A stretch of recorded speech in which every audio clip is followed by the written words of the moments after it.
6 days after leaving my bunker. I will now be dating each entry with how many days since I began my journey. The more structure I have, the longer I'll be able to stay sane out here.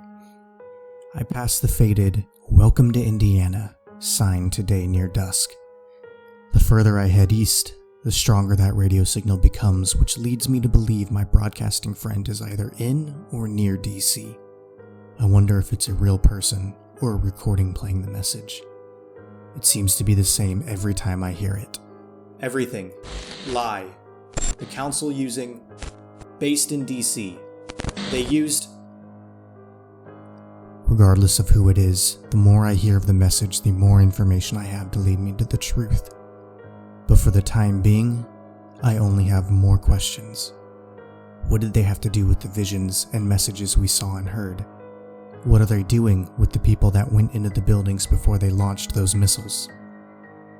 This person better have some answers, and hopefully, some good news. 6 days after leaving my bunker. Dusk. I think I'm being followed. Tonight there's a large fire near the house I'm staying in. These people, whether they be sent by the council or people who hid on their own like me, can't be good Samaritans wanting to help any strangers they meet in this wasteland. I can hear shouting and laughter. What I wouldn't give to be around a fire, warm, with friends. I've always been alone, never really had any friends or partners. I regret not making relationships. Then maybe I would have someone with me in this hellscape. Even a dog, like the movies would show. Someone to talk to, remind me of who I was before this. Help keep me from giving up, from walking out into the darkness to save me the pain of not knowing what the hell is going on and why all of this happened. I can't think like that. If I had any ties, I would focus too much on protecting them. I need to focus on who I am, where I come from, and what I'm doing. I need to focus on facts to stay sharp. I need to keep updating this journal. I need to keep track of everything I can. My name is Elijah Kane. I am from St. Louis, Missouri. I was born on March 15th, 1990. I have been traveling for 6 days. I'm following a radio broadcast that is broken into words. I'm going to Washington, D.C., in hopes of finding the truth of what happened to the world. This world is not the one I used to know. This world is dangerous and against me. The wildlife is no longer beneficial to the ecosystem. The wildlife is terrifying. The animals are more like monsters now. I can only see glimpses during the day, but what I do see isn't pleasant. The creature that I see the most are what seem to be mutated deer. They're about the size of a fully grown moose now. Their antlers seem to be sharp as knives, and judging from the noises and how the outlines move when they appear to be eating, it's safe to say they aren't eating grass. They move around more at dusk and dawn, it seems, and I attribute their frequency to my traveling through the Midwest. The smaller, naturally carnivorous creatures scare me more. Foxes are the worst of those, and even if they aren't any bigger, they move faster than anything I've seen, and mostly at night. But I've seen a handful in the light, sickly orange and more pack-oriented now.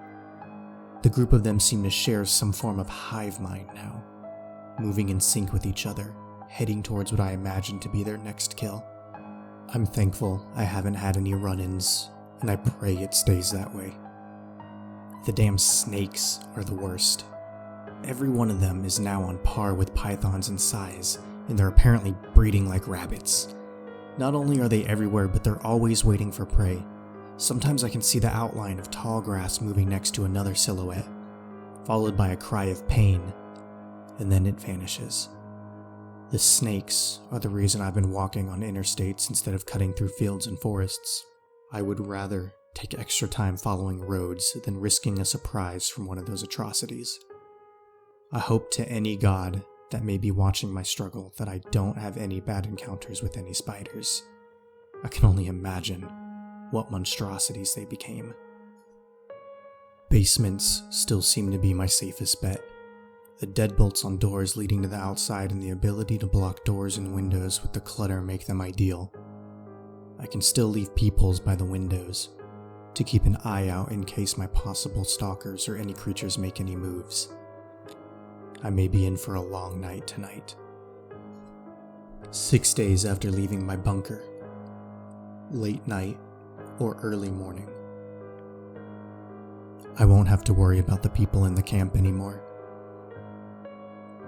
They were about half a mile away, but their screams sounded so much closer.